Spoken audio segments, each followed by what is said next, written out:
ముందుగా సిరిసిల్ల పట్టణాధ్యక్షులుగా నాకు సహకరించినటువంటి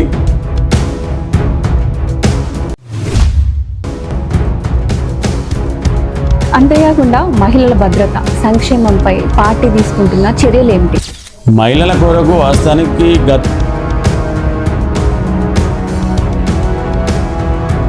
ఫ్యామిలీ బ్యాక్గ్రౌండ్ ఏంటి? నేను వెళ్ళిన గ్రామం చంద్రంపేట ఉంటుంది 2008లో. హాయ్, హలో, నమస్తే, వెల్కమ్ టు బల్గం టీవీ. నేను మీ శ్రవంతి. సో ఈ రోజు మనతో పాటు ఉన్న గెస్ట్ ఎవరంటే రాజన్న సిరిసిల్ల జిల్లా పట్టణ కాంగ్రెస్ అధ్యక్షులు సూర్యదేవరాజు గారు మనతో పాటు ఉన్నారు. సో ఒక్కసారి వారి గురించి అలాగే వారి రాజకీయ అనుభవం గురించి చాలా విషయాల గురించి మనం వారిని అడిగి తెలుసుకునే ప్రయత్నం అయితే చేద్దాం. సో మనతో పాటు ఉన్నారు. నమస్తే సూర్యదేవరాజు గారు. నమస్కారం అమ్మ. సో ఎలా ఉన్నారు? అవునాం, ఇప్పుడైతే సంతోషంగా. ఓకే. సో ఈ మధ్య కాలంలోనే కాంగ్రెస్ అంటే పట్టణ అధ్యక్షులు అయ్యారు. సో అంటే గతంలో ఏం చేశారు? ముందుగా ప్రస్తుతానికి ఇక పార్టీ గురించి నా గురించి ముందుగా మీకు వివరించి వద్దాం. సిరిసిల్ల పట్టణాధ్యక్షులుగా నాకు సహకరించినటువంటి జిల్లా అధ్యక్షులు సంగీతం సీనన్న గారికి ముందుగా, అలాగే మంత్రులు పొన్నం ప్రభాకరణ గారికి, శ్రీధర్ బాబు గారికి, అలాగే ప్రభుత్వ విపు ఆది శ్రీనివాస్ గారికి, అలాగే ఇన్ఛార్జి కేకే మహేందర్ రెడ్డి గారికి, అలాగే ఇక్కడ గ్రంథాలయం చైర్మన్ నాగుల సత్యనారాయణ గారికి, ఇక్కడ సిరిసిల్ల ఉన్నటువంటి సీనియర్ నాయకులందరికీ కూడా హృదయపూర్వకంగా నాకు అవకాశం కల్పించినటువంటి అందరికీ కూడా పేరు పేరున హృదయపూర్వకంగా కృతజ్ఞత తెలియజేస్తూ ఉన్నాను. ఎందుకంటే సిరిసిల్లలో పార్టీని నమ్ముకొని 20 ఏళ్ళుగా ఎందరో పోటీ పడినా కూడా ఒక సీనియర్ కార్యకర్తని గుర్తించి మరి ఈ అవకాశం కల్పించినటువంటి అందరికీ కూడా పేరు పేరున మనస్ఫూర్తిగా కూడా కాంగ్రెస్ పార్టీ ఆదిస్థానానికి మహేష్ అన్న గారికి కూడా అందరికి కూడా పేరు పేరున కూడా కృతజ్ఞత తెలియజేస్తా ఉన్నాను. ఎందుకంటే ఈ అవకాశం రావడం సిరిసిల్ల చాలా గొప్ప విషయం అని భావిస్తాను. ఎందుకంటే పార్టీని నమ్ముకొని ఉన్న వారికి ఎప్పుడోసారి అవకాశం దక్కుతుందనే విషయం నాతోనే ఇది ఒక రుజువు అయిందనే విషయాన్ని కూడా తెలియజేస్తా ఉన్నాను. ఎందుకంటే సిరిసిల్ల వాస్తవానికి మెజార్టీ పద్మశాలు ఉన్నారు. అంటే నేను పార్టీ ఇప్పటి వరకు 20 ఏళ్ళ నుండి పార్టీ మారలేదు కాబట్టి నాకు ఈ అవకాశం పార్టీ మారకుండా ఉన్నందుకు ఈ అవకాశం కల్పించారని సంతోషిస్తా ఉన్నాను. అంటే 20 ఏళ్ళు అవుతుంది మీరు పార్టీలో? అవును, కాంగ్రెస్ 20 ఏళ్ళు భయపడి కాంగ్రెస్ లోనే. సో అట్లంటే కంటిన్యూగా కాంగ్రెస్ నే ఎంచుకున్నారు. ఎందుకు? ఏ రీజన్ ఏంటి? కంటిన్యూగా కాంగ్రెస్ లోనే కొనసాగుతున్నారు.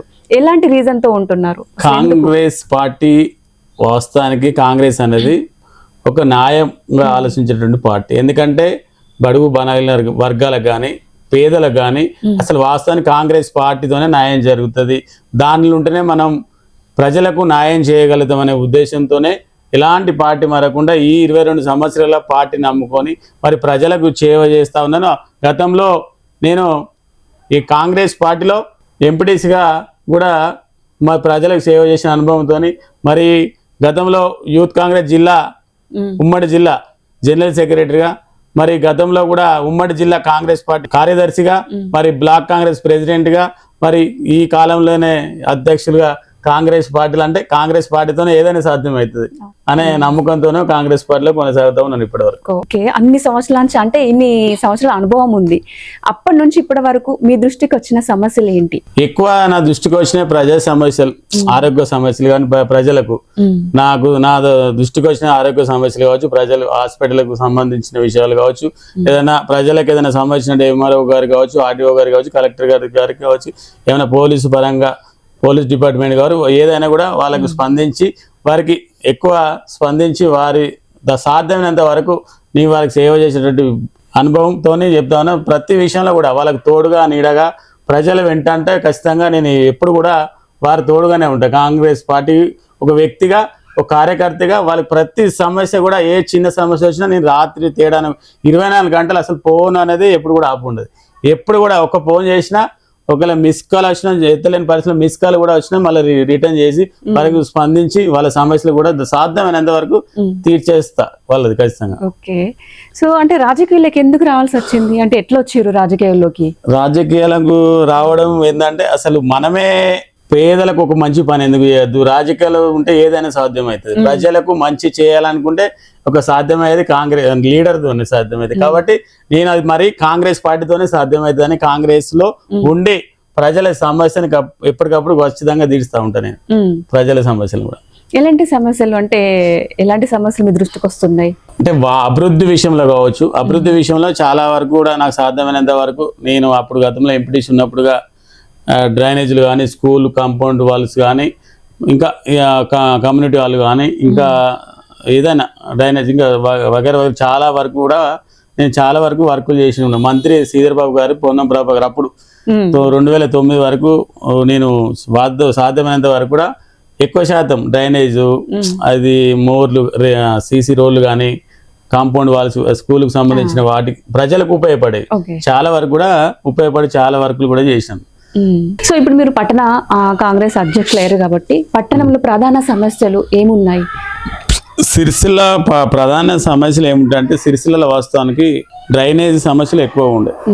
గతంలో టీఆర్ఎస్ ప్రభుత్వం వచ్చిన తర్వాత అవన్నీ సమస్యలన్నీ పోయినాయని టీఆర్ఎస్ వాళ్ళు చెప్తా ఉన్నారు, కానీ సిరిసిల్లలో వాస్తవానికి ఇప్పటివరకు సమస్యలు ఇక్కడ కూడా తక్కువ కాలేదు, సమస్యలు ఇంకా పెరుగుతూనే ఉన్నాయి. ఆ డ్రైనేజ్ సమస్యలు ఎక్కువ కారణంగా ఉండడం వల్ల మేము కూడా ప్రభుత్వం దృష్టికి తీసుకుపోయి మొన్న 4 కోట్ల చిల్లర కూడా పైబడి 4 కోట్ల చిల్లర ఓన్లీ డ్రైనేజ్ కొరకు సమస్యలు ఎక్కువని చెప్పి ప్రభుత్వం దృష్టి కానీ, మంత్రుల దృష్టి కానీ, ఇక్కడ ఉన్న జిల్లా నాయకత్వం దృష్టి కానీ అందరి దృష్టికి తీసుకుపోతే వాళ్ళు 4 కోట్ల చిల్లర ఓన్లీ డ్రైనేజ్ కొరకే అవన్నీ కూడా 4 కోట్లు కేటాయించారు.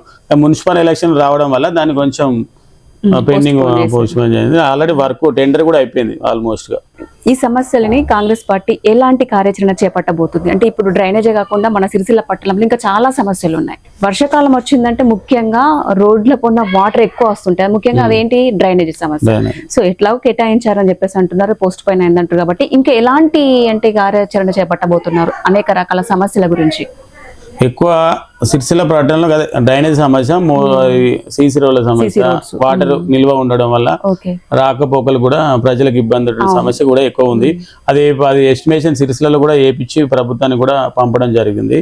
అది కూడా సాధ్యమైనంత త్వరగా ఆ సమస్యలు కూడా పరిష్కారం దిశగా కాంగ్రెస్ ప్రభుత్వం కానీ ఇక్కడ ఉన్నటువంటి సీనియర్ నాయకులు అందరూ కాదు ప్రభుత్వం దృష్టికి తీసుకుపోయి అవి కూడా సాధ్యమైనంత వరకు కూడా చేసే బాధ్యత మేమందరం కూడా సిరిసిల్ల పట్టణ కాంగ్రెస్ పక్షాన మేమందరం కూడా తీసుకుంటామని కూడా. సో అధికారిక పార్టీ పనితీరును కాంగ్రెస్ పార్టీ ఏ విధంగా అంచనా వేస్తుంది? అధికార పార్టీ కాంగ్రెస్ ప్రభుత్వం అంటే వాస్తవానికి సిరిసిల్ల ముఖ్యంగా సమస్యలు పద్మశాలి సమస్యలు కూడా ఎక్కువ ఉండే. మా మిగతా వర్గాలు కూడా చాలా మంది అంటే 8% పద్మశాలి ఉంటారు, మిగతా వర్గాలు కూడా ఉంటే వారికి సమస్యలు ఏమో ముఖ్యంగా పద్మశాలి బతుకమ్మ చీరల విషయంలో కానీ, నేత కార్మికులు వాస్తవానికి పస్తులు ఉండొద్దన్న ఆలోచనతో కూడా గతంలో టీఆర్ఎస్ ప్రభుత్వం 250 కోట్లు డ్యూ పెడితే కాంగ్రెస్ ప్రభుత్వం వచ్చిన తర్వాత అవి అన్నీ కూడా బకాయిలన్నీ కాంగ్రెస్ ప్రభుత్వం చెల్లించింది. వాళ్ళకి సమస్య లేకుండా ఇప్పటి వరకు కూడా ఏం సమస్య లేదు. మళ్ళీ కూడా కొత్తగా ఆర్డర్ కూడా మొన్న కూడా కొత్తగా ఆర్డర్ ఇవ్వడం జరిగింది. ఎందుకంటే పద్మశాలీలు ఆకలితో ఉండద్దు, ఆకలి చావులు రాకూడదని కాంగ్రెస్ ప్రభుత్వం ముందుగా ఆలోచన చేసి ఇవన్నీ కూడా వారికి ఎప్పటికప్పుడు స్పందిస్తూ వాళ్ళ సమస్య లేకుండా చూసినటువంటి బాధ్యత కాంగ్రెస్ ప్రభుత్వం అని చెప్పి మా బాధ్యత కూడా అని చెప్పి ఈ సందర్భంగా కూడా తెలియజేస్తాము. అంతేకాకుండా ఇప్పుడు చాలా మంది యువత కూడా జాబ్ లేకుండా నిరుద్యోగులు చాలా మంది ఉన్నారు. సో వారి కోసం మీరు కాంగ్రెస్ ప్రభుత్వం ఏం చేపడుతుంది? ఎలాంటి అంటే జాబ్స్ కోసమే కానీ ఇంకా వారి ఎలా బిజినెస్ కోసం కానీ కాంగ్రెస్ ప్రభుత్వం ఏం చేయబోతుంది? సిరిసిల్ల ప్రాంతంలో కానీ రాష్ట్రంలో కానీ వాస్తవానికి నిరుద్యోగులు అనేది తక్కువ అయిపోయింది. ఎందుకంటే కాంగ్రెస్ ప్రభుత్వం వచ్చిన తర్వాత మెజారిటీ స్థాయిలో ఉద్యోగాలు ఇవ్వడం జరిగింది. అవుట్ సోర్సింగ్ కానీ ప్లస్ ఉద్యోగులు ఐటీ రంగంలో కానీ చాలా వరకు కూడా సమస్యలు తక్కువ అవుతున్నాయి. వాస్తవానికి టీఆర్ఎస్ ప్రభుత్వంలో ఉన్నప్పుడే సమస్యలు ఉండే, కానీ ఇప్పుడు వాస్తవానికి కాంగ్రెస్ ప్రభుత్వం వచ్చినట్టు తర్వాత అలాంటి సమస్యలు ఇప్పటి వరకు ఏం లేవని మేము భావిస్తా ఉన్నాం. ఎందుకంటే మీరు వచ్చిన చాలా వరకు కూడా ఉద్యోగులు 56,000 ఉద్యోగాలు ఇచ్చినటువంటి ఘనత కాంగ్రెస్ పార్టీది.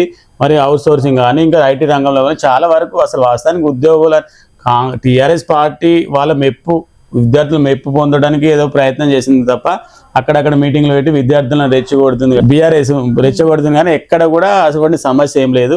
వాళ్ళు వాస్తవానికి అటువంటి సమస్యనే ఉంటే విద్యార్థులు వచ్చి రోడ్ల మీద ఒప్పుకుంటారు కదా. బీఆర్ఎస్ నాటకాలు అవన్నీ బీఆర్ఎస్ ఆడుతున్న నాటకాలు ఇప్పుడు అట్లా టీవీలలో కూడా నిన్న మనం చూసిన బీఆర్ఎస్ నాయకులు వాళ్ళందరినీ విద్యార్థులను రెచ్చగొడుతున్నారు తప్ప విద్యార్థులకు అసలు తృప్తిగానే ఉన్నారు, సంతృప్తిగానే ఉన్నారు. ఎక్కడ కూడా అలాంటి ప్రాబ్లం కూడా ఎక్కడ లేదు.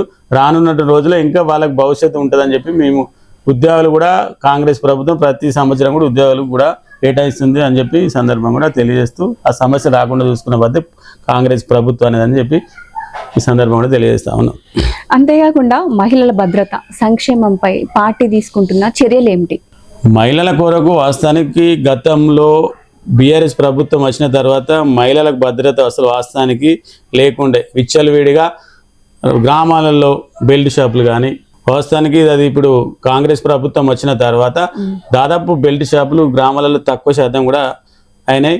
అలాగే రాష్ట్రంలో కాంగ్రెస్ ప్రభుత్వం వచ్చిన తర్వాత మహిళలకు ఆదా చేసుకోవడానికి రాష్ట్రంలో తెలంగాణలో ఎక్కడ తిరిగినా మహిళలందరికీ కూడా ఫ్రీ బస్సు కేటాయించింది. ఇప్పుడు మనం మొన్న కూడా చూస్తాం 500 బీఆర్ఎస్ ప్రభుత్వం ఉన్నప్పుడు కానీ కేంద్రంలో బీజేపీ ప్రభుత్వం 1100 సిలిండర్ ఉండే. ఇప్పుడు వాస్తవానికి కాంగ్రెస్ ప్రభుత్వం వచ్చినాక 500కే సిలిండర్ ఇచ్చినటువంటి ఘనత కాంగ్రెస్ పార్టీది. ఎందుకంటే మనం అందరూ చూస్తూ ఉన్నాం అంత గతంలో కరెంటు బిల్లు ఎప్పుడు కూడా లేకుండే. ఇప్పుడు 200 యూనిట్ వరకు కూడా కరెంటు బిల్లు 1000 రూపాయల వరకు ఉంటాయి 200 యూనిట్ అంటే. మళ్ళీ అది పోతే ఏ రాష్ట్రంలో కూడా అసలు వాస్తవానికి ఎక్కడ రాష్ట్రంలో ఎక్కడ బీజేపీ ప్రాంతం ఉన్న ప్రాంతంలో కూడా ఎక్కడ కూడా సన్న బియ్యం లేదు. కానీ తెలంగాణలో సీఎం రేవంత్ రెడ్డి గారు వచ్చిన తర్వాత కాంగ్రెస్ ప్రభుత్వం వచ్చిన తర్వాత ఒక సన్న బియ్యం ఇస్తున్నారంటే ఒక తెలంగాణ రాష్ట్రంలో ఇక్కడ కాంగ్రెస్ పార్టీకే దక్కుతుంది. పేద ప్రజలు ఎంత సంతోషంగా వాస్తవానికి సన్న బియ్యం ఇప్పుడు నేను కూడా చెప్తున్నా కదా, ఇంత లీడర్గా ఉండగా నేను కూడా రేషన్ షాపులు ఇచ్చినటువంటి బియ్యం తింటున్నా అంటే అంత బాగుంటున్నాయి. ఎక్కడ కూడా అందరు కూడా సన్న బియ్యం చాలా వరకు తింటారు. ఇది ఇంతకంటే ఎక్కువ ఏం చేస్తే కాంగ్రెస్ ప్రభుత్వం. అంటే ఈ మధ్య కాలంలో చాలా మంది రైతులు ధర్నా చేస్తున్నారు, నీళ్లు లేవని, మాకు నీళ్లు రావాలి, రేవంత్ రెడ్డి ప్రభుత్వం వచ్చిన తర్వాత మాకు చాలా కష్టాలు ఎదురవుతున్నాయి, అనవసరంగా మేము గెలిపించుకుందామని చెప్పేసి అంటున్నారు. కాంగ్రెస్ ప్రభుత్వాన్ని నిలదీస్తున్నారు. దానికోసం మీరు ఏమంటారు, దాన్ని ఏమంటారు మీరు? నీళ్ళ సమస్య అనేది వాస్తవానికి ఎక్కడ కూడా లేదు. రేవంత్ రెడ్డి మమ్మల్ని తీవ్ర ఇబ్బందులకు గురి చేస్తున్నాడు, అనవసరంగా ఓట్ల ముందు ఇచ్చిన మాట ఓట్లు గెలిచిన తర్వాత లేదు అంటున్నారు. సో దాని గురించి మీరేమంటారు? నీకు అక్కడ నీళ్ళ సమస్య కానీ కరెంటు సమస్య కానీ కూడా ఎక్కడ కూడా లేదు. ఆనాడు వైఎస్ రాజశేఖర రెడ్డి ఉన్నప్పుడు అన్ని ప్రాజెక్టులు కట్టి వదిలిపెట్టిన వాడిని వాస్తవానికి నీళ్లు ప్రతి ఒక్క రైతుకు నీళ్లు అందించిన బాధ్యత ఆ రోజు కాంగ్రెస్ పార్టీ. దాని తర్వాత ఒక్కడు కూడా టీఆర్ఎస్ ప్రభుత్వం వచ్చినాక కూడా చేయలేదు. మేము కట్టినే వాళ్ళు గొప్పలు చెప్పుకున్నారు తప్ప ఎక్కడ కూడా వాటర్ సమస్య కూడా. కరెంటు అంటే కరెంటు కూడా ఆ రోజు వైఎస్ రాజశేఖర రెడ్డి గారు ఇచ్చినటువంటి 24 గంటలు ఉచిత కరెంటు వాస్తవానికి రైతులు. టీఆర్ఎస్ గతంలో ప్రభుత్వం ఉన్నప్పుడు ఎక్కడ కూడా వాళ్ళకి ఏం చేసి మేము ఇచ్చినటువంటి పథకాలే మేము ఇచ్చిన రైతులకు 24 గంటలు కరెంట్ ఇచ్చినాం, మేము ఇచ్చినట్టు ప్రాజెక్టులు కట్టినాం తప్ప టీఆర్ఎస్ ప్రభుత్వం వచ్చిన తర్వాత ఎక్కడ కూడా కట్టలేదు. అటువంటి సమస్య రైతులకు కానీ ఎక్కడ కూడా సమస్య లేదు అని చెప్పి అసలు వాస్తవానికి ఎక్కడ సమస్య ఉంది, వాళ్ళని రైతులను రెచ్చగొట్టి ప్రయత్నాలు చేస్తున్నారు తప్ప వాళ్ళకి ఏం దొరుకుతుంది రాను కనుమరుగైపోయే పరిస్థితి బీఆర్ఎస్ ఉందనే ఉద్దేశంతో ఏదో ఒకటి చేయాలనేటువంటి రైతులని ఒక రైతుల పేరు చెప్తే ఒక డ్రామా వాళ్ళు ఇస్తున్నారు తప్ప ఎక్కడ సమస్య లేదని అసలు వాస్తవానికి ఎక్కడ కూడా లేదు. వాస్తవానికి వాళ్ళ డ్రామాలు అంతే, బీఆర్ఎస్ డ్రామా కంపెనీ. ఓకే, స్థానిక అభివృద్ధి కోసం మీరు ఎలాంటి ప్రాధాన్యతలు ఇవ్వబోతున్నారు? స్థానిక అభివృద్ధి కోసం కోసం అంటే వాస్తవాన్ని చెప్తున్నా డ్రైనేజ్ సమస్య కానీ రోడ్ సమస్యలు కానీ ఇంకా దగ్గర ఈ స్కూల్ ఏమైనా పిల్లల సమస్యలు ఏమైనా ఉంటే కూడా మా దృష్టికి వస్తున్నాయి. అవి కూడా ప్రభుత్వం దృష్టికి తీసుకెళ్తున్నాం. అవి పరిష్కార దిశ కూడా చేస్తామని చెప్పి తెలియజేస్తా ఉన్నాం. సో అంతేకాకుండా ఇప్పుడు ఇంకొక 2 సంవత్సరాలు అయితే మన కాంగ్రెస్ ప్రభుత్వం పోయి మళ్ళీ ఇప్పుడు ఏ ప్రభుత్వం వస్తుందో తెలీదు, మళ్ళీ కాంగ్రెస్ ప్రభుత్వమే వస్తుందని చెప్పేసి మీకు ఏమన్నా గట్టి నమ్మకం ఉందా? సో ఖచ్చితంగా గెలుస్తుంది కాంగ్రెస్ ప్రభుత్వమే, మళ్ళీ తిరిగి రేవంత్ రెడ్డి గారే సీఎం అవుతారని ఒక నమ్మకం ఉందా? ఎందుకు ఉంది? వాస్తవానికి కాంగ్రెస్ వచ్చిన తర్వాతనే బుక్కిడి అన్నం తింటారు ప్రజలు, రైతులు, సామాన్యులు అందరు కూడా అని గట్టిగా చెప్పుకోవచ్చు. గతంలో కూడా వాస్తవానికి బీఆర్ఎస్ ప్రభుత్వం ఉన్నప్పుడు ఏ ఒక్కరు కూడా సంతోషం లేరు. ఇప్పుడు 12,000 రూపాయలు సంవత్సరానికి రైతులకు ఇస్తున్నాం. రెండోది మహిళలకు అందరికి ఫ్రీ బస్సు, ఎక్కడికి వెళ్ళినా తెలంగాణలో ఎక్కడ తిరిగినా ఫ్రీ బస్సు. 6 గ్యారంటీలు ఇచ్చినా అన్నాడు, అందులో అసలు ఏవి కూడా నెరవేర్చుకోలేరు అని అంటున్నారు. 6 గ్యారంటీలు సిలిండర్ అని చెప్పిన 500 సిలిండర్ ఇచ్చినాం, ఉచిత బస్ అని చెప్పిన ఉచిత బస్. దాని వల్ల గొడవలు జరుగుతున్నాయి కదా బస్ లో. అదే ఒకరో ఇద్దరు ఉంటారు, వాళ్ళు బీఆర్ఎస్ లో పంపిస్తున్నారు కావచ్చు, వాళ్ళ మహిళలను ఓన్లో ఒకరు పంపించి గొడవ పెట్టుకొని చెప్పి చేస్తున్నారు తప్ప ఎక్కడ కూడా అసలు వాస్తవానికి మహిళలు సంతోషంగా ఉన్నారు. ఎక్కడ తెలంగాణలో ఎక్కడికి వెళ్ళినా ఫ్రీగా దర్శనాలకు పోతున్నారు, ఇంకా హాస్పిటల్ కావచ్చు, ఇంకా ఫంక్షన్ అని చెప్పేసి అందరి ఆధార్ కార్డు చూపిస్తున్నారు, ఫ్రీగా వెళ్ళిపోతున్నారు, బస్సులలో గొడవలు పెట్టుకుంటున్నారు. రేవంత్ రెడ్డి అనవసరంగా పెట్టిండు, మమ్మల్ని తిప్పలు పెడుతున్నా అంటున్నారు. ఒక్కొక్కరు ఎక్కడ తిప్పలు లేదు అసలు వాస్తవానికి. అదే ఒకరు ఇద్దరు ఉండవచ్చు తప్ప ఎక్కడ కూడా అటువంటి సమస్యలు ఎక్కడ కూడా లేదు. ప్రజలు సంతోషంగా ఉన్నారు. బస్సు విషయంలో అయితే వాస్తవానికి సంతోషంగా ఉన్నారు. ఎక్కడ కూడా అటువంటి సమస్య లేదు. ఎవరైనా అన్నట్టుగా బీఆర్ఎస్ వాళ్ళు ఇద్దరు మహిళలను పంపించి కూడా పెట్టిపోయవచ్చు, కానీ అటువంటి సమస్య ఏం లేదు.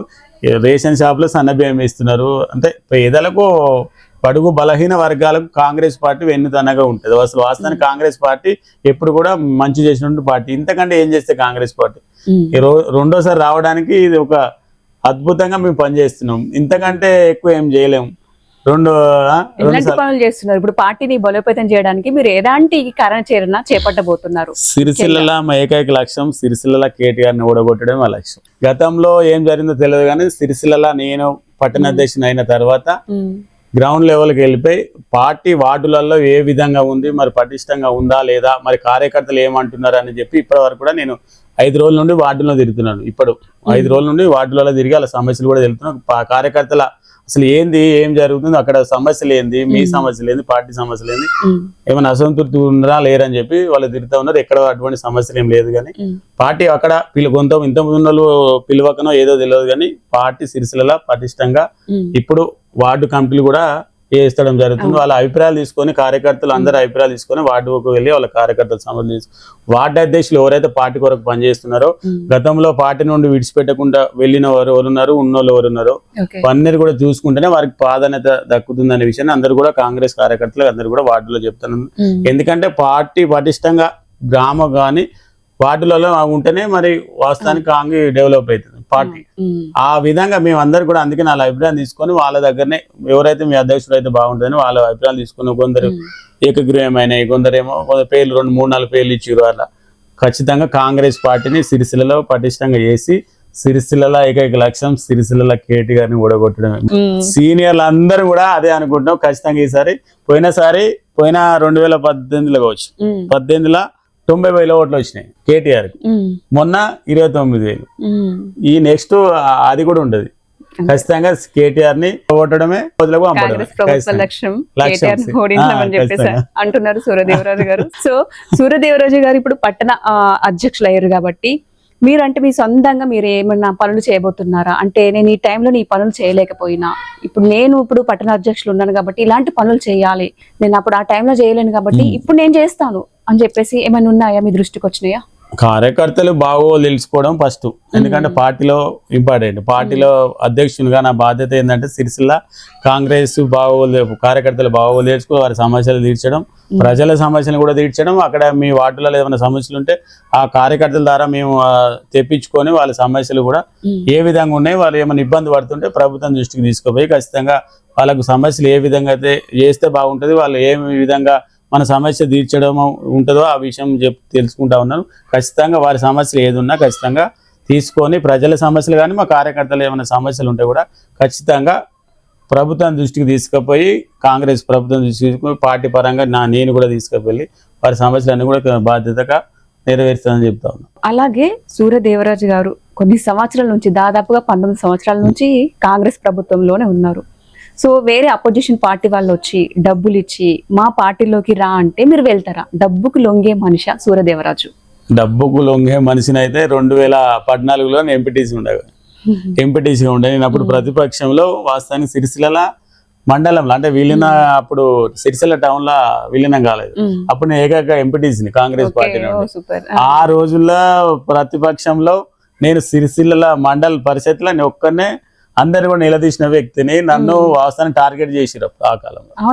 2014 ఎంపీటీసీగా ఉన్నప్పుడు నన్ను టార్గెట్ చేసి పోలీసులు తీసుకుపోవడం రాత్రి. దేనికోసం ఎందుకు టార్గెట్ చేశారు? నేను పార్టీ మారాలని బాగా ఒత్తిడి చేస్తే నేను అంటే అప్పుడే మీరు స్టార్టింగ్ కాంగ్రెస్ ప్రభుత్వంలోనే ఉన్నారు. నేను అప్పుడు టీఆర్ఎస్ 2014 తర్వాత మళ్ళీ 14 తర్వాత బీఆర్ఎస్ ఇప్పుడు బీఆర్ఎస్. అప్పుడు వాస్తవానికి నేను టార్గెట్ చేసి ఫస్ట్ స్టార్టింగ్ మీరు బీఆర్ఎస్ లో అంటే టీఆర్ఎస్ లో ఉన్నారు? లేదు, కాంగ్రెస్ స్టార్టింగ్ నుండే స్టార్టింగ్ నుంచే కాంగ్రెస్. అంటే ఎందుకు అంటే కాంగ్రెస్ ఎందుకు ఎంచుకున్నారు? ఇప్పుడు మనకి బీఆర్ఎస్ అయితే ఉంది, బీజేపీ ఉంది, ఇంకా వేరే అంటే ఇప్పుడు కొత్తగా వచ్చినాయి అనుకోరి. అప్పుడైతే మెయిన్ అయితే ఇవే కదా. నేను స్టార్టింగ్ నుండే వాస్తవం నేను అంటే ఊహ తెలిసినప్పటి నుండి దాదాపు కాంగ్రెస్. ఎందుకు అంత అభిమానం ఏంటి మరి కాంగ్రెస్ మీద? నాకు ప్రేమ అభిమానం కాంగ్రెస్ పార్టీలో సాధ్యమైనంత వరకు కూడా మా న్యాయం చేస్తే కాంగ్రెస్ పార్టీ. పార్టీ అనేది నాకు నమ్మకం అన్నట్టు.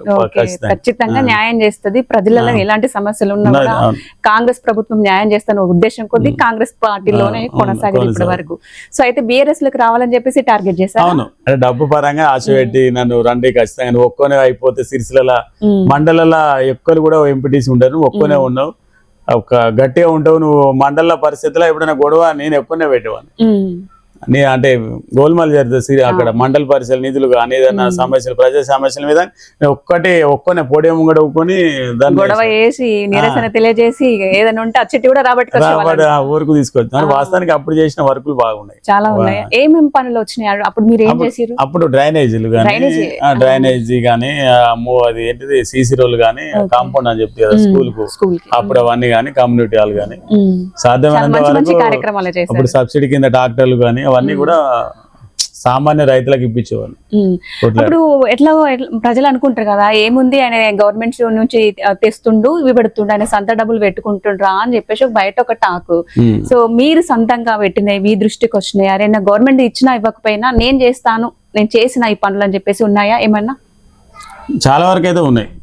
నేను అంటున్నా కదా, ఇప్పుడు నేను నా మీద నమ్మకంతో అప్పుడు గెలిపిస్తే చాలా వరకు కూడా పనులు చేసి పెట్టినా.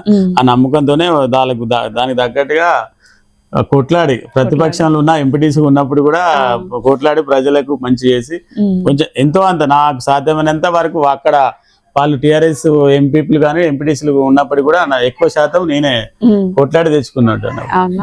So super. ఎట్లా అంటే ఇంకొకటి ఏంటంటే ప్రజల అండదండలు ఏ విధంగా ఉన్నాయి? ఇప్పుడు మీరు పట్టణ అధ్యక్షులు, ఏ విధంగా సపోర్ట్ ఉంది? ప్రజలు మీకు ఏ విధంగా సపోర్ట్ ఇస్తారు? నాకు ఇప్పటి వరకు అయితే ప్రజల పరంగా అయితే ఎలాంటి ఇబ్బంది లేదు. చాలా వరకు కూడా నన్ను ఫుల్ గా అభిమానిస్తారు, సపోర్ట్ గా ఉంటారు, పెన్నుదన్నగా ఉంటారు. చాలా విషయాలలో కూడా ప్రజలు ఇట్లాంటి పనులు చేసుకున్నాం, పట్టణంలో ఇలాంటి పనులు చేయాలి, ఇలాంటి పనులు చేస్తే బాగుంటది, ఇంకా గుర్తింపు వస్తది అని చెప్పేసి ఏమన్నా చాలా మంది వరకు సలహాలు ఇస్తారు. పెద్ద మనుషులు ఉంటారు నాకు కావాల్సిన, అంటే ఈ టైంలో కూడా నువ్వు అంటే ఈ చిన్న ఏజ్ లో టౌన్ ప్రెసిడెంట్ కావడం, అంటే ఈ కులంలో కూడా నువ్వు కావడం, అంటే నీ కాంగ్రెస్ పార్టీ గుర్తింపు ఇచ్చింది, ఇంకా నువ్వు ప్రజలకు ఇంకింత మంచి చేయాలి, నీకు రాను ఇంకింత ఉన్నత పదవులు రావాలి అని కోరుకుంటూ ఇంకా ప్రజలకు కావాల్సినట్టు సదుపాయం కానీ ఇంకా ఏదైనా సమస్యలు ఉన్నాయని ఎప్పుడప్పుడు స్పందించి పార్టీ పరంగా వాళ్ళ దృష్టికి తీసుకోపోగాని నేనేమన్నా సమస్యలు ఉంటే ఇమీడియట్లీ ప్రభుత్వ వైపు శ్రీనివాస్ గారికి తీసుకుపోతాయి. ఏర్లు కానీ ఇంకా ఏదైనా సమస్య డాక్టర్ పరంగా సమస్యలు కానీ హైదరాబాద్ ఇక్కడికి వెళ్ళి హైదరాబాద్ పాపం హాస్పిటల్కి వెళ్ళిన వాళ్ళు ఉంటారు కదా వాళ్ళకి కానీ అన్ని విధాలుగా ఖచ్చితంగా నాకు సాధ్యమైనంత వరకు కూడా వస్తారా మీ దగ్గరికి, మాట్లాడతారా? వచ్చి మాకు ఇది సమస్య ఉందన్నా కొంచెం చెయ్యండి అన్నా, చూసుకోండి అన్నా అని చెప్పేసి అడుగుతారా? నా దగ్గరికి చాలా ఇప్పుడు కౌన్సిలర్ దగ్గరికి అంటే ఎక్కువ అంటే ఇప్పుడంటే ఇంకా టౌన్ ప్రెసిడెంట్ అయినా కానీ అంత ముందు కూడా ఉన్నప్పుడు కూడా చాలా వరకు అంటే ఒక మంచి లీడర్ పాపం ఆయన దగ్గరకు పోతే ఎంత పైన చేస్తాడు, అవసరం ఆర్థికంగా కూడా నమ్మకం దగ్గరికి వెళ్తే పని అవుతుందని ఆ నమ్మకం అది గట్టి నమ్మకం ఉంది అవుతుంది. కాబట్టి ఇప్పుడు పట్టణ అధ్యక్షులు ఎన్నుకున్నారు కదా ప్రజలు, ఆ నమ్మకం. సో అంతేకాకుండా సూర్యదేవరాజు పార్టీ మారే అవకాశం ఉందా? దాదాపుగా 20 సంవత్సరాల నుంచి కాంగ్రెస్ పార్టీలోనే కొనసాగించారు. సో ఇప్పుడు పార్టీ మారే అవకాశాలు ఏమైనా ఉన్నాయా?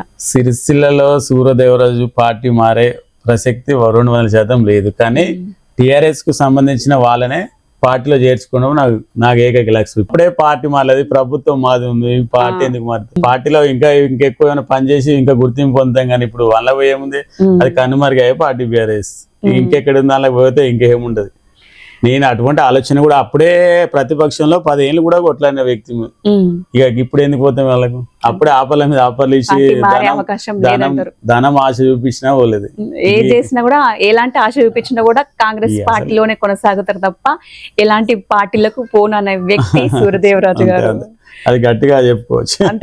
అంటే సిరిసిల్ల సూర్యదేవరాజు అంటే ఒక బ్రాండ్ అని తెలుసు అందరికి. పార్టీ మారాడు, ఎంత ఒత్తిడి చేసినా ఆయనకి అడగడం వేస్ట్, వాళ్ళే అనుకుంటారు, బీఆర్ఎస్ వాళ్ళే అనుకుంటారు. ఆయన అడగడం వేస్ట్, అడిగి మన టైం వేస్ట్ తప్ప బీఆర్ఎస్ కి రాడు. ఆయన కాంగ్రెస్ బ్రాండ్, ఆయన అంబాసిడర్ కాంగ్రెస్ లో ఒక ముద్ర పడిపోయింది కాంగ్రెస్ అని చెప్పేసి. సూర్యదేవరాజు ముద్ర అంతే, ఇక ఏ పార్టీలోకి రారని చెప్పేసి ఒక బ్రాండ్ క్రియేట్ అయిపోయింది.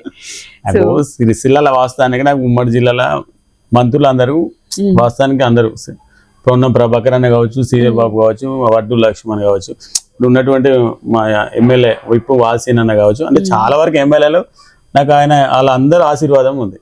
ఎలా ఏమైనా సలహాలు ఇస్తారా? ఎందుకంటే మీకు అత్యంత సన్నిహితంగా అయిపోయారు ఇప్పుడు. ఆ, ఎప్పుడు రెగ్యులర్ గా కలుస్తా ఉంటారు, మీటింగ్స్ అయినా ఏదైనా కార్యక్రమాలు అయినా కూడా మీరు కలుస్తుంటారు కాబట్టి ఏమైనా సలహాలు సూచనలు ఇస్తారా? ఖచ్చితంగా ఇస్తారు. నేను మొన్న అయినాక కూడా అంటే అంతకుముందు చెప్తే మొన్న అయినాక కూడా కొంచెం చాలాసేపు ప్రభాకర్ అన్న పిలుచుకొని మరి అంటే పిలుచుకొని పార్టీకి ఇంకా ఎక్కువ చేయాలి, సిరిసిల్ల పార్టీ నీతోనే ఇంకా ఎక్కువ బలంగా కావాలి, అందరిని కలుపుకొని పోయి ఖచ్చితంగా కాంగ్రెస్ పార్టీ వాడవాడలో కాంగ్రెస్ బలోపేతం చేసి నెక్స్ట్ రాహుల్ గాంధీని ప్రధాని మంత్రిని చేయడమే మన ఏకైక లక్ష్యం అని ప్రభాకర్ అన్న గట్టిగా చెప్పి నాకు ఖచ్చితంగా పార్టీ సిరిసిల్ల ఇంతకు అంటే ఎట్లుందో అంతకంటే మంచి చేసి పేరు చేసుకోవాలి ఖచ్చితంగా అని చెప్పి. సో ఇప్పుడు జిల్లా అధ్యక్షులు సంగీత శ్రీనివాస్ గారే ఉన్నారు, అలాగే మన విప్ ఆది శ్రీనివాస్ గారు కూడా ఉన్నారు కాబట్టి వారికి మీకున్న అంటే సాన్నిధ్యం గురించి కొంచెం 2 ముక్కలు చెప్పండి. అంటే ఏ విధమైన వీరు మనకు దగ్గర ఉంటారు కాబట్టి, పొన్నం ప్రభాకర్ గారు అంటే మనకు ఎప్పుడో ఒకసారి మీటింగ్స్ ఉన్నప్పుడు వస్తారు, కానీ వీళ్ళు ఎప్పుడు మనం రెగ్యులర్ గా టచ్ లోనే ఉంటాం కాబట్టి ఏమైనా సలహాలు వీళ్ళే ఏమైనా సలహాలు ఇస్తారా? వస్తానికి జిల్లా అధ్యక్షులు సంగీత సీనన్న కావచ్చు, మన మహేందర్ రెడ్డి ఇన్ఛార్జి కావచ్చు, మన విప్ గారు ఈ జిల్లా ప్రాంత వాసులు కాబట్టి ఖచ్చితంగా రోజుకు 1-2 సార్లు మాట్లాడతాం ప్రజా సమస్యలపై, పార్టీ ప్రతిష్టపై ఖచ్చితంగా ఏం చేయాలని వాళ్ళ ఆలోచన తీసుకుంటా, వాళ్ళ సలహాలు తీసుకుంటా వాళ్ళు కూడా ఖచ్చితంగా చేసి చెప్తారు. ఖచ్చితంగా పార్టీని బలోపేతం చేయాలి, ఇట్లా ఉండదు ఫస్ట్ లాగా ఉండదు, ఖచ్చితంగా పార్టీని మరింత పటిష్టంగా చేసి గ్రామాలలో వార్డులలో ఖచ్చితంగా పార్టీని ఇంకింత బలోపేతం చేయాలని వాళ్ళు చెప్పారు. ఇప్పటివరకు ఎలా చేయబోతున్నారు బలోపేతం చేయడానికి, ఎలాంటి కార్యక్రమాలు చేపట్టబోతున్నారు కొత్తగా? ఇప్పుడున్నది కాకుండా కొత్తగా ఏమైనా నిర్ణయాలు తీసుకుంటుందా కాంగ్రెస్ ప్రభుత్వం? కొత్తగా ఏం ప్రభుత్వం ఏమున్నాయి ఇక్కడ సమస్యలన్నీ దాదాపు ఎప్పుడప్పుడు స్పందిస్తుంది. పద్మశాలి సమస్యలు కూడా ఏం ఎక్కువ లేవు, వాళ్ళకి అనుకున్న విధంగా అన్ని కూడా ఆర్డర్లు, బతుకమ్మ చీరలు కావచ్చు, ఇంకా సమస్యలు ఏమున్నా ఇందిరమ్మ చీరలు కావచ్చు, ఆర్ఎన్ సబ్సిడీ కావచ్చు, అన్ని కూడా ఎలాంటి ఇబ్బంది పరంగా ఏం లేదు పార్టీ ప్రభుత్వం పరంగా. రెండోది పార్టీ పరంగా అంటే కొంచెం సమస్య ఉన్నప్పటికీ కూడా అందరూ సహకారంతో వార్డులలో ఖచ్చితంగా పార్టీని బలోపేతం చేయడమే. అందరు కూడా సిరిసిల్ల సీనియర్ నాయకులు కూడా అందరు కూడా కలిసి గట్టిగా పనిచేసి మరి పార్టీని ఇంకింత మరింత బలోపేతం చేసే దిశగా మేము అందరూ కూడా వెళ్తా ఉన్నాం. ఇప్పుడు పట్టణ అధ్యక్షులు ఉన్నారు కాబట్టి మనకు మిత్రులు ఉంటారు, శత్రువులు ఉంటారు, మరి కిందికి దించడానికి కూడా చాలా మంది ఉంటారు. అలాంటి వ్యక్తులు ఎవరైనా ఉన్నారా మీ దృష్టిలో, మిమ్మల్ని వెనక్కి లాగే వాళ్ళు? పార్టీలా అది సహజం, ఎవరో ఒకరు ఉంటారులే. పార్టీలా ఖచ్చితంగా ఎదిగా పొలిటికల్ వాస్తవానికి ముంగటి పోతే వికెట్ వాళ్ళు చాలా మంది ఉంటారు. అలాంటి సందర్భాలు కూడా జరిగినాయి, పేర్లు ఎందుకులే కానీ వాస్తవానికి ఇప్పుడు ఒకలో ఇద్దరు ఉంటారులే. పార్టీ అధ్యక్షుడికి ఈయనకి ఇవ్వడం ఏంది, ఈ ఏజ్ లో రావడం ఏంది, మేము అందరు సీనియర్లు ఒకరు ఇద్దరు ఉండి, సీనియర్స్ ఉండగా జూనియర్స్ వచ్చేసరికి ఎవరైనా కొంచెం కోపాలు ఇద్దరు ఉంటారులే. కానీ అది కామన్ గా ఎవరికైనా ఉంటారులే. పోయినసారి కూడా నాకు చివరి నిమిషం వరకు కూడా నాది అధ్యక్షుడు అసలు ఫస్ట్ నేనే కావాల్సింది, కానీ చివరి ఒక రోజులో అంత పట్టణ అధ్యక్షుడు పోయినా సరే అవన్నీ కూడా సహజం, అది జరుగుతూనే ఉంటే పోతాను, పట్టించుకోవద్దు వెళ్ళిపోతాను. నేను ఇప్పటికి కూడా టౌన్ ప్రెసిడెంట్ అయినాక ఒకరు ఇద్దరు అలిగిన వాళ్ళు కూడా 4-5 సార్లు ఫోన్ చేసి రమ్మని కూడా చెప్పిన. అట్లా ఏముండదు, నాకు అదే ఎక్కువ, కలుపుకుపోవడమే ఎక్కువ. వారు మనసులో ఏముంటే మనకి పార్టీ పటిష్టంగా చేయడమే నా బాధ్యత. ఎందుకు అధ్యక్షుడిగా వాళ్ళు అలిగినా నేను వాళ్ళకి చెప్పి అందరం కలిసి పనిచేద్దామని చెప్తా. సూర్యదేవరాజు గారు, ఇంకా పార్టీ ఎలాంటి పదవి వస్తే బాగుంటుంది, అరే నాకు ఈ పదవి రావాలి, నేను ఈ పదవి కోసం ఇలాంటి కృషి చేయాలి అని ఏమైనా ఆలోచనలు ఉన్నాయా? ఎలాంటి పదవిని ఆశిస్తారు? కాంగ్రెస్ పార్టీలో పదవి ఆశించడం వాస్తవానికి ఆశించడం అందరికి ఉంటది,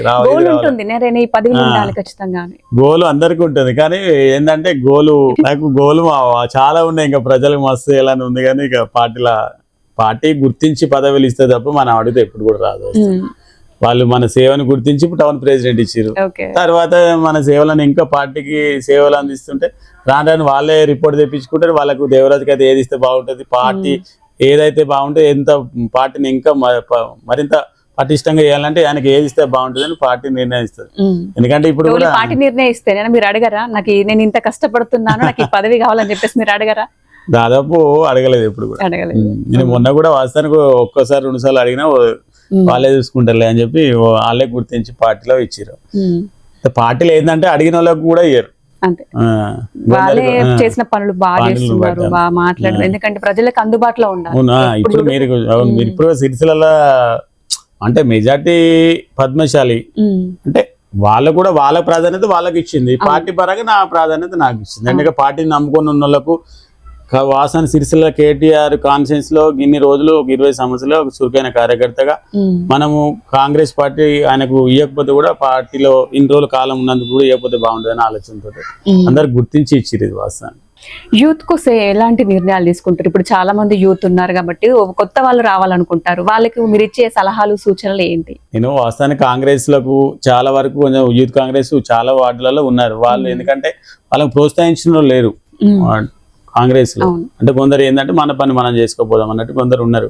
కానీ నేనేం చేస్తున్నా అంటే అక్కడ వార్డులలో వెళ్ళినప్పుడు యూత్ కాంగ్రెస్ నాయకులను కూడా కలుస్తున్నా వాస్తవానికి. కలిసి మీ ఖచ్చితంగా రండిదాం, యాక్టివ్ పని చేయండి. యూత్ కాంగ్రెస్ ఇప్పటి నుండే మేము స్టార్ట్ ఇప్పటి నుండే మొదలు పెట్టాలి మీ ఆటలు. ఇప్పటి నుండి పార్టీలో పటిష్ట చేయాలంటే మీ యూత్ కూడా అవసరమే పార్టీకి, ఖచ్చితంగా రాండి అని వాళ్ళని ప్రోత్సహిస్తున్నాం. వాస్తవానికి ప్రతి వార్డులో యూత్ కమిటీ కూడా అధ్యక్షులు కూడా పేర్లు కూడా తీసుకుంటాం. అవి కూడా తొందరలో యూత్ కాంగ్రెస్ అనేది ఖచ్చితంగా అవసరం పార్టీకి, చాలా అవసరం. యూత్ చాలా వరకు ప్రోత్సహిస్తున్నాయి నాకు. అంటే యూత్ పాలన కూడా బాగుంటది. బాగుంటుందా? ఉంటది, ఎందుకంటే మీరు కూడా యూత్ కాబట్టి ఉంటది. నేను ఏదైనా ప్రోగ్రామ్ చేసిన అంటే ఇప్పుడు అధ్యక్షుడని కాకుండా కూడా ఎప్పుడైనా నేను ఏమైనా ప్రోగ్రామ్ చేస్తే కూడా మినిమం ఒక 40-100 వస్తారు యూత్ కానీ. కాంగ్రెస్ అంటే నిజంగా ఇప్పుడు ఎట్లా అంటే చాలా మంది అభిమానులు ఉన్నారు కాంగ్రెస్ కి. నేను ఎప్పుడైనా ప్రభాకర్ అన్న బర్త్డే కానీ శ్రీబాబు బర్త్డే చేసినప్పుడు కానీ, అంటే నేను సొంతంగా చేసినప్పుడు ఒక మాట ఇస్తే వాస్తవానికి రమ్మంటే కూడా వస్తారు. సో ఇప్పుడు యూత్ సపోర్ట్ ఉంది, ప్రోత్సహిస్తున్నారు. మరి ఇంట్లో సపోర్ట్ ఎలా ఉంది? మీ ఇంట్లో సపోర్ట్? ఇంట్లో సపోర్ట్ ఇంకా చెప్పుకోలేనంత ఉంటుంది. అంతేనా? వాస్తవానే కాంగ్రెస్ పార్టీలో అంటే ఇంతగానో ఎదగడానికి కూడా ఆమె ప్రోత్సాహం ఎక్కువ. అంటే ఎప్పుడు కూడా వెనుకకు రావద్దు అని చెప్తుంది, గట్టిగా నిలబడాలి. ఏ సమస్య వచ్చినా, ప్రజల సమస్యలు వచ్చినా ఏదైనా ఎదుర్కోవాలి. మనం ఇంట్లో ఉంటే కలవది, పార్టీలకు వెళ్ళాలి, ప్రజల సమస్యలు తెలుసుకోవాలి, మీ పార్టీ కొరకు కూడా పనిచేయాలి. ప్రోత్సహించడం అయితే చాలా వరకు బాగా ప్రోత్సహిస్తుంది. నాకు ఇప్పుడు ఇదంతా టాపిక్ వచ్చింది కాబట్టి నాకు మీ గురించి ఇంకా కంప్లీట్ గా తెలుసుకోవాలనుకుంటున్నా. మీ ఫ్యామిలీ బ్యాక్గ్రౌండ్ ఏంటి, అంటే మిస్సెస్ గానీ, పిల్లలు గానీ, ఎక్కడ, ఏ ఊరు, ఇవన్నీ నాకు కొంచెం చెప్పండి మన బల్గం టీవీ ప్రేక్షకులకు. నేను వెళ్ళిన గ్రామం చంద్రంపేట ఉండే. 2008లో అమ్మాయి మా భార్య ఇట్లా ఎల్లడిపేట మండలం అక్కపల్లి గ్రామం. అది అమ్మాయి వాళ్ళు ST, love marriage. Love marriage. అమ్మాయి వాళ్ళు ఎస్టీ, నేను బీసీ. మ్యారేజ్ చేసుకున్నాం ఇక్కడ కొండగట్టు టెంపుల్ ఉన్నారు. చాలా మంది వచ్చారు, 60-70 మంది వచ్చారు. 60-70 మంది వచ్చారు. అక్కడ మ్యారేజ్ చేసుకుని వచ్చిన తర్వాత వాళ్ళ ఇంటికి వెళ్ళేసరికి వాళ్ళ అన్నకి వరకు తెలిసినట్టు నా చెల్లెకి ఇట్లా లేదు మరి ఆ కాలేజ్ లో అని చెప్తే ఎక్కడికి పోయింది ఎక్కడ ఆరాధిస్తే వెతకడం స్టార్ట్ చేస్తే అప్పటికే మేము కొండగట్లో మ్యారేజ్ చేసుకున్నాం. తెలిసిపోయింది ఆల్రెడీ. ఎవరో ఒకటి చెప్తే ఆయన కిడ్నాప్ కేసు పెడితే ఆయన అప్పుడు కిడ్నాప్ కేసు 1 నెల రోజులు జైలు ఉన్నారు. కిడ్నాప్ కేసు పెట్టి నెల ఉన్నా. నెల తర్వాత అప్పుడు ఇంట్లోనే ఉండే. ఇక్కడ మీ ఇంటికి వచ్చేసింది మ్యారేజ్ ఇక్కడనే మీ ఇంట్లో ఉంది, మీరు జైల్లో ఉన్నారు. అప్పుడు ఇంటికి రాలేదా? ఇంట్లోనే ఉంది. అప్పుడు వాళ్ళు కూడా వాళ్ళ తల్లిదండ్రులు అవసరం లేదు ఇక సీరియస్ గా ఇక్కడే వదిలిపోయారు. ఇక నేను జైలుకి పోయినా తర్వాత ఎప్పుడు వచ్చారు మళ్ళీ? నెల రోజుల తర్వాత వచ్చారు. తర్వాత మళ్ళీ మ్యారేజ్ చేసుకున్నారు అందరు? అప్పటికే మ్యారేజ్ అయిపోయింది. అదే మ్యారేజ్ మళ్ళీ చేసుకోలేదు. బాగానే రిస్క్ తీసుకున్నారు అన్నట్టు. నెల రోజులు అంటే అప్పుడు ఫోటో పెట్టుకుంటూ జేబులో పోలీస్ స్టేషన్ లో ఫోటో పెట్టుకొని ఫోటో చూసుకుంటూ కావచ్చు. జైల్లో అంటే జేబులో ఉంటుండే. ఎన్ని ఇయర్స్ లో? 2 years. 2 years love. 2 years తర్వాత మ్యారేజ్ అయిపోయింది. ఇప్పుడు పెద్ద పాప 2nd year చదువుతుంది హైదరాబాద్ లో. చిన్న పాప ఇక్కడ లోకల్. ఇద్దరు అమ్మాయిలు. చిన్న పాప ఇక్కడనే లోకల్ చదువుతుంది. ఇప్పుడు తన అక్కపెళ్లి అన్నారు కాబట్టి మీదేమో సిరిసిల్ల, తన అక్కపెళ్లి ఎట్లా పరిచయం మీ ఇద్దరికి? వాళ్ళ అన్న ఫ్రెండ్ నాకు. అట్లాగైందా? ఓకే. బాగా ఇక్కడనే ఉంటుండే లోకల్ కొన్ని రోజులు. అట్లా పరిచయం. ఇప్పుడు అంటే ఎట్లా? ఇప్పుడు మీరు రాజకీయాలు ఉన్నారు, అప్పటి నుంచే రాజకీయాలు ఉన్నారు. దాదాపు రాజకీయాలు అప్పుడు యూత్ కాంగ్రెస్. అంటే రాజకీయాలు అంటే కొంతమంది భయపడతారు, అమ్మో ఎప్పుడు ఏం జరుగుతుందో తెలియదు, చాలా మంది శత్రువులు ఉంటారు, ఏం జరుగుతుందో తెలియదు అని కొంచెం భయం కూడా ఉంటుంది. కాబట్టి అప్పుడు ఏమంటుండే మరి మేడం? ఏమన్నా అంటుండేనా వద్దు రాజకీయాలు వద్దు, ఏదైనా బిజినెస్ చేసుకో, ఏదైనా జాబ్ చేసుకో అని చెప్పేసి ఏమన్నా సలహాలు ఇస్తుండేనా? నేను అసలు ఆమె ప్రోత్సహించబోతే నేను ఇంకా రాజకీయాలే రాకపోతే. అంతేనా? మ్యారేజ్ అయినప్పటి నుండే వాస్తవానికి నాకంటే ఎక్కువ ఆమె కూడా ఉంది. రాజకీయాలు ఉండాలి, ఎదగాలి, రాజకీయాలు ఎదగాలి, మంచి చేయాలి ప్రజలకి. ఏమన్నా మీకు ఈ పదవి వస్తే బాగుంటుంది అని చెప్పేసి అంటుండేనా ఆమె? అంటే గోల్ మిమ్మల్ని ఏ పదవిలో చూడాలనుకుంటుంది? ఇక మాకు ఉంది మనసులో ఉంది. సీక్రెట్ ఎవరికి చెప్పొద్దు అనమాట. రాజకీయాల ఉంటది ఆశలు అన్నదే సహజం. మనిషికి ఎంత ఎదిగినా తక్కువనే అంటారు. ఇప్పుడు ఇది ఆయనకి ఇంకోటి కావాలి, ఇంకోటి ఆయనకి ఇంకోటి కావాలి, అంటే ఒకటి సరిపోదు, ఇంకా స్టెప్ బై స్టెప్ ఎదగాలి. ఎంత ఎదిగినా ఒదిగానే ఉండాలి కాబట్టి నేను అందరినీ నాకు ఉద్దేశం ఏంటంటే వాస్తవానికి రాజకీయంగా నాకు ఏంటంటే అందరినీ కలిపిపోయే ఉద్దేశం నాకు చాలా ఉంటుంది. ఎందుకంటే పార్టీలో అసలు వ్యక్తిగతంగా కోపాలు ఎందుకు ఉంటాయి? పార్టీలో పార్టిస్టం చేయడం నా ఏకైక లక్ష్యం. పార్టీని ఇప్పుడు నాకు నమ్మి పార్టీ సిరిసిల్ల పట్టిన దశలో వచ్చింది. నేను ఏ విధంగా ఉండాలి, అందరినీ కలిపిపోయి సిరిసిల్లలో ఏవాడు పార్టీ సమస్యలు ఏమున్నాయి, ఎట్లా చేస్తే బాగుంటది, పార్టీ రేపు గెలవాలంటే మనం ఏం చేయాలని అందరి సలహాలు తీసుకుంటాను. నేను సీనియర్లే కానీ నేను అందరి ప్రతి సలహాలు నేను ఇవాళ రేపు ఏదైనా మీటింగ్ ఉందంటే వాస్తవానికి ఈ రోజే మాట్లాడి ఏం చేద్దామని సీనియర్లతో సంప్రదించిన తర్వాతనే రేపు మళ్ళీ ఏదైనా చేస్తాను. రేపు ఎలాంటి కార్యక్రమాలు స్టార్ట్ చేసేస్తారు, సీనియర్స్ సలహాలు ఖచ్చితంగా తీసుకుంటాను. సో చెప్పండి. మొన్న కూడా చూసిరా నేను ఫస్ట్ స్టార్టింగ్ అయినాక ప్రోగ్రామ్ అంత ఏ విధంగా ఉండే ఇప్పుడు ఏ విధంగా నేను చెప్పుకోవడం కాదు. నేను ప్రతి కార్యకర్తకు ఫోన్ చేస్తా. వాస్తవానికి ప్రతి వార్డు ఉన్న కార్యకర్త కూడా ఫోన్ చేసి కాంగ్రెస్ పార్టీ ప్రోగ్రామ్ అంటే ఖచ్చితంగా వాళ్ళకి ఇన్ఫర్మేషన్ తెలియజేసి రండి, ఖచ్చితంగా పార్టీని మరింత ముందుకు తీసుకెళ్దామని చెప్పి వాళ్ళు కూడా సహకరిస్తారు చాలా మంది. సో ఇప్పుడు లాస్ట్ చివరిగా మన సిరిసిల్ల పట్టణ అధ్యక్షులు కాబట్టి సిరిసిల్ల పట్టణ ప్రజలకు చివరిగా మీరు ఏం తెలియజేయాలనుకుంటున్నారు కాంగ్రెస్ పార్టీ తరఫున?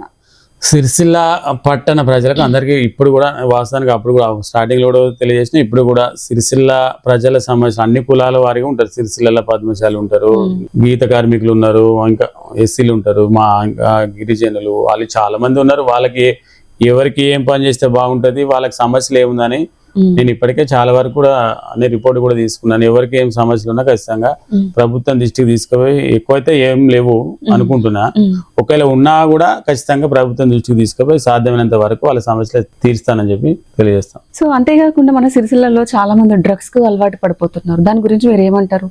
డ్రగ్స్ కి కానీ గంజాయికి కానీ చాలా నేను ఈ మధ్య కాలంలో చూస్తున్నైతే చాలా ఉన్నాయి. సో వాళ్ళకి మీరు ఇచ్చే సలహాలు ఏంటి? నేను డ్రగ్స్ వాళ్ళకు అంటే వాస్తవానికి సిరిసిల్లలో చాలా మంది డ్రగ్స్ తీసుకుంటారు. గంజాయి ఇప్పుడు కొన్ని అదేంటిది బీడీ అది షాపులు ఉంటాయి, అది చిన్న చిన్న డబ్బాలు పెట్టుకొని అలా సిగరెట్లు ఒకటి ఆకు ఇట్లా కడతాం కొన్ని షాప్ అటువంటి దానిలో కూడా గంజాయి అమ్ముతారని ఇన్ఫర్మేషన్ ఉంది. వాస్తవానికి అక్కడ సిరిసిల్లలో అంటే కొందరు మా యూత్ పోరాలు తెప్పుతుంటారు, అన్న ఈ డబ్బుల ఈ గంజాయి అమ్ముతాడు, సిగరెట్లలో ఆ గంజాయి అమ్ముతారు అని చెప్పి పాన్ షాప్ దానిలో అమ్ముతారని కొంచెం అది ఎంతవరకు నిజమో తెలియదు కానీ చాలా మంది యువకులు అంటారు ఇళ్ళ గంజాయి అమ్ముతాడు అన్న, ఇళ్ళ గంజాయి అమ్ముతాడు అని చెప్పింది.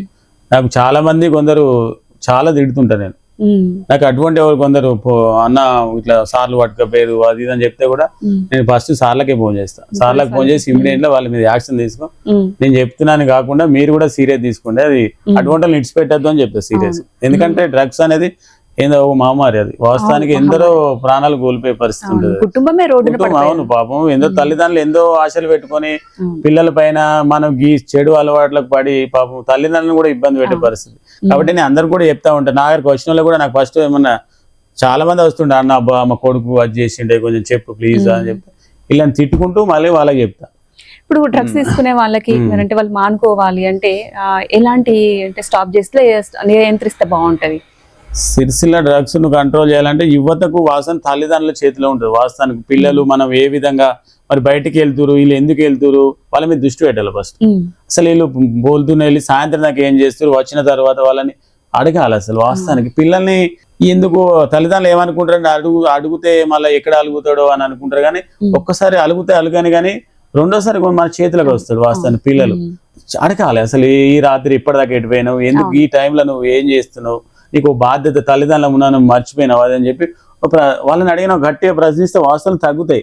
తల్లిదండ్రులు ఏం చేస్తారంటే ఒక్క కొడుకున్న వాళ్ళు ఏం చేస్తారంటే ఈ వీడియో ఏమన్నా అంటే మళ్ళీ ఎక్కడికి పోతాడో ఇంటికి వస్తాడో రాడో, ఒక కొడుకున్న అయితే మొత్తం గౌరవం పెంచుకొని అట్లా వాస్తవానికి తల్లిదండ్రులు కూడా బాధ్యత వహించాలి. వాస్తవానికి తల్లిదండ్రులు అనేది కొందరు ఏం చేస్తారు భయపడతారు పాపం, మళ్ళీ వీడు పోయి ఏం చేసుకుంటాడు, తిడితే కొడితే ఏం చేసుకుంటాడు, భయానికి ఏమైనా ఉరి పెట్టుకుంటాడు సస్తాడు అని చెప్పి అట్లా కూడా భయపడతారు. కానీ ఇంట్లోనే మరిగా ప్రేమగా వారికి సంబంధించి నాన్న ఈ టైంకు ఇంట్లో ఉండాలి, టైంలో ఎక్కువ తిరిగి చెడు అలవాట్లు చేసుకోవద్దు, మంచిది కాదు, సమాజంలో మనందరం ఇలా కొద్ది బతుకుతున్నాం పోవద్దు అని చెప్పి తల్లిదండ్రుల చేతిలో ఉంటుంది ఏదైనా. ఇప్పుడు నువ్వు చెప్తున్నా నేను చెప్తున్నా మానరు వాళ్ళు, తల్లిదండ్రులే ఖచ్చితంగా పిలుచుకొని ఇంట్లో నిమ్మలంగా నచ్చ చెప్పే ప్రయత్నం చేసి ఇప్పుడు వాడు ఇవాళ ఏం చేస్తాడు, ఇవాళ పోయి ఫ్రెండ్స్తో పోయి బీర్లు తాగుతాడు. అవును. మళ్ళీ రెండో ఏం చేస్తాడు, ఇంకో ఫ్రెండ్స్తో ఇంకో 2 బీర్లు తాగుతాడు. అట్లా అట్లా అట్లా అట్లా మెల్ల టైం మన తల్లిదండ్రులు అడగపోయేసరికి టైం ఎట్లా లేట్ అవుతుంది, అట్లా వాడు చెడుగా తయారవుతాడు. కాబట్టి ఫస్ట్ రోజు ఏమైనా లేట్గా వచ్చినప్పుడే తల్లిదండ్రులు పిల్లల్ని నిలదీస్తే ఇలాంటిది రాదు. వాస్తవానికి నేను ఒకటే తల్లిదండ్రులు కూడా విజ్ఞప్తి చేస్తా ఉన్నా, డ్రగ్స్ కానీ ఇంకా చెడు అలవాట్లు ఏమైనా ఉన్నా కూడా పిల్లలు ఎటైనా పోయాచుడుతోనే ఇంట్లో పిలుచుకొని అడగాలి, హెచ్చరించాలి. అసలు వాస్తవానికి పిల్లలు అట్లా హెచ్చరించినాం అనుకో కొంచెం తగ్గుతారు. మనమే ఏమన్నా పోతే వాళ్ళు కూడా చెడు అలవాట్లకు ఎక్కువ అవకాశాలు కూడా ఎక్కువ ఉంటాయి. ఫస్ట్ నుండి కూడా 19 వరకు ఎంపీటీసీ వాళ్ళ గవర్నమెంట్ లో అప్పుడు టీఆర్ఎస్ మంత్రి, అప్పుడు టీఆర్ఎస్ మంత్రి కేటీఆర్ సిరిసిల్ల అందరు షాడో చేయమంటారు. అప్పుడు అటువంటి అసలు సమస్యలు చెప్పుకుందాని పోతే నన్ను దాదాపు ఒక 20 మంది పోలీసులు చేతుకొని ఆయన వేధిస్తాడు, అడుగుతారు, ప్రజల సమస్యలు పై నిలదీస్తాడని చెప్పి వచ్చి ఆయన పోయేదాకా మళ్ళీ అలానే పోలీస్ స్టేషన్, ఆయన అప్పుడు పోయేదాకా నన్ను పోలీస్ స్టేషన్ చాలా సందర్భాలు కూడా పోలీస్ డిపార్ట్మెంట్ తో కూడా చాలా వరకు గొడవలు కూడా పెట్టుకున్నాను. ఎందుకంటే మీరు ప్రజా సమస్యలను అడుగుతుంటే మీరు తీసుకొచ్చి నన్ను ఇలా వేయడం ఏందని చెప్పి నేను ఒక ఎంపీటీసీ ప్రజాప్రతినిధి, ఊరు సమస్యలు కానీ ప్రజా సమస్యలు పైన నేను అడిగే హక్కు నాకు ఉంది. ఇంకొవరకు ఉంటుంది వాటిలోకి వచ్చినప్పుడు, సిరిసిలకు వచ్చినప్పుడు నేను అడగాల్సిన బాధ్యత నాపై ప్రజలు ఉంచారు కాబట్టి నేను అడగాలని చెప్తే లేదు మీరు అదేం లేదు, ఆయన పోయినాకనే ఎప్పుడన్నా అడుక్కోండి, ఎవరన్నా అడుక్కోండి తినని రోజులు కూడా ఉన్నాయి. బాగా అంటే చాలా వరకు అనుభవించడం లేదు. నన్ను చాలా వరకు అప్పుడున్న టీఆర్ఎస్ ప్రభుత్వంలో పోలీసులు కూడా చాలా వరకు నన్ను బెదిరించారు. కేటీఆర్ తోని వేరే ఆయనతోనే ఏది అవసరం లేదు, వాళ్ళతో మంచిగా ఉండాలని. నేను ఎందుకు మంచిగా ఉంటాను, ప్రజా సమస్యలపై అడగడం తప్పు కాదు కదా. సూర్యదేవరాజు గారు, మీ విలువైన సమయాన్ని మా కోసం కేటాయించినందుకు, అలాగే మీరు ఇంకా మంచి స్థాయికి ఎదగాలి, మంచి పొజిషన్ లో ఉండాలి. నేను మళ్ళీ నెక్స్ట్ వచ్చి మా బల్గం టీవీ ఛానల్ తరఫున కూడా నెక్స్ట్ ఇంటర్వ్యూ కూడా మేము తీసుకోవాలి. మంచి పొజిషన్ కి వెళ్ళాలని మనస్ఫూర్తిగా కోరుకుంటాను. థ్యాంక్ యూ, మీ అందరికి కూడా ధన్యవాదాలు. ఎందుకంటే ఎలక్ట్రానిక్ మీడియా అనేది అసలు ఖచ్చితంగా ప్రజలు ఎప్పటికప్పుడు స్పందించే మీడియా. అసలు ఇది కూడా మా ఇంటర్వ్యూ కూడా తీసుకోవడం కూడా మేము కూడా చాలా సంతోషిస్తూ ఉన్నాం. ఎందుకంటే ఒక నాయకుడిగా ఏమేమి చేసినాం అనే విషయం ప్రజలు కూడా తెలియడం అవసరం. ఈ మీడియా లేకపోతే వాస్తవానికి ఏది కూడా ప్రజలకు తెలిసేటువంటి అవసరం లేదు. మీడియా ద్వారానే ప్రతి మీడియా కూడా అవసరం ప్రజలకు. మీకు కూడా ప్రత్యేకంగా ధన్యవాదాలు తెలియజేస్తా ఉన్నాను, మీకు ఇంత సమయం ఇచ్చి నా ఇంటర్వ్యూ తీసుకున్నందుకని. మా పనే అది కదా, రావాలి, ఎక్కడేం జరుగుతుంది, ఏ పార్టీ అయినా పార్టీలకు అతీతంగా మేము ఉంటాం. పార్టీలకు ఏ పార్టీ అయినా సరే సపోర్ట్ చేస్తాం. మీడియా అనేది ముందుకెళ్తాము. ఎక్కడ ఎలాంటి అన్యాయం జరిగినా కవరేజ్ చేయడం మా బాధ్యత. కాబట్టి మళ్ళీ ముఖ్యంగా ఇప్పుడు రాజకీయ నాయకులు ఎలాంటి పనులు చేయబోతున్నారు, ఎలాంటి అభివృద్ధి కార్యక్రమాలు ప్రజల ముందుకు తీసుకెళ్తున్నారు, ఏ సమస్య ఉంటే వాళ్ళకి ఎలాంటి న్యాయం చేస్తున్నారు అనేది చూపించడమే మా మీడియా ఉద్దేశం. థ్యాంక్ యూ అమ్మా. మీ బల్గం టీవీ ప్రేక్షకులందరికీ కూడా మరొకసారి కూడా ఈ ఇంటర్వ్యూ తీసుకున్నందుకు మీ అందరికి కూడా ధన్యవాదాలు తెలియజేస్తున్నాను. Thank you. సో చూసారు కదండి, సూర్యదేవరాజు గారు పట్టణ అధ్యక్షులు. సో చాలా మంచి కార్యక్రమాలు చేశారు. ఇంకా మంచి కార్యక్రమాలు చేస్తాను, ప్రజలు నన్ను ఆశీర్వదించారు, నన్ను గెలిపించుకున్నారు అని చెప్పేసి అన్నారు. సో వారు కూడా మంచి పొజిషన్కి వెళ్ళాలని చెప్పేసి కూడా మన బల్గం టీవీ ఛానల్ తరఫున కోరుకుందాం. సో మరొక వీడియోతో మళ్ళీ కలుద్దాం. నేను మీ శ్రవంతి, చూస్తుండండి బల్గం టీవీ.